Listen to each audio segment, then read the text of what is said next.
be continuing our training on proper suit handling techniques. When using an animatronic as a suit, please ensure that the animatronic parts are tightly compressed and fastened by the spring locks located around the inside of the suit. It may take a few moments to position your head and torso between these parts in a manner where you can move and speak. Try not to nudge or press against any of the spring locks inside the suit. Do not touch the spring locks at any time. Do not breathe on the spring locks, as moisture may loosen them and cause them to break loose. In the case that the spring locks come loose while you are wearing a suit, please try to maneuver away from populated areas before bleeding out, as to not ruin the customer experience. As always, if there is ever an emergency, please go to the designated safe room. Every location is built with one extra room that is not included in the digital map layouts programmed into the animatronics or security system. This room is hidden to customers, invisible to animatronics, and is always off camera. As always, remember to smile when the face is Freddy Fazbear's. Hey guys, and welcome back again to another video of Five Nights at Freddy's 3. Now, with Night 3 being the third part in this series, I would like to talk or mention about some things. But I won't mention a lot of things, just one or two things. Before I leave and let you guys watch the rest of the gameplay for Night 3. The first thing is that Night 3 is a little harder, and I'm wilding out, and while, from what I remember, it isn't too hard of a step up from Night 2. I mean, it definitely steps things up to where you have to actually start paying more attention to things in detail, unlike Night 2 where, while yes, you do have to pay close attention to detail, you have to pay way more attention to detail, or at least some bit of attention to detail. For example, in Fnaf 1 moving on from Night 1 to Night 2, or in Fnaf 2 moving on from Night 1 to Night 2.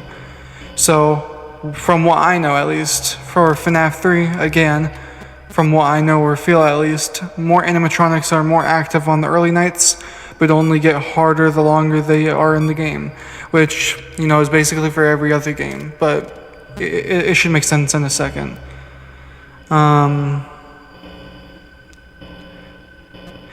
I don't think that it's just that. I think, it's more that possibly the reason why more animatronics come out early into the games, like for example, Nights 2 and 3 are to make the game a little more difficult for the player, but they can't kill you, only Springtrap can. And so again, even though Springtrap is the only one that can kill you, I think that more animatronics come out earlier in the game, so that way you have a better chance of being killed, again, even though they can't kill you. So it's just to put more pressure on you. The second thing is that while Night 3 in Fnaf, I wouldn't say that it's difficult. If you put it into a category ranked on difficulty, those difficulties being, for example, easy, medium, hard, difficult, and impossible, I would say that Night 3 probably lies somewhere around the medium range, and Night 4 would probably be closer to hard than medium. But that's also just going off of the previous nights and this installment into the franchise. I don't really have anything else. I don't really have anything much else to say, even though I will stop talking. I guess, it's whatever. And hopefully you can enjoy the rest of this gameplay for Night 3 and Five Nights at Freddy's 3. Matches up. That's fun. Have a good one, and see you guys in the next video.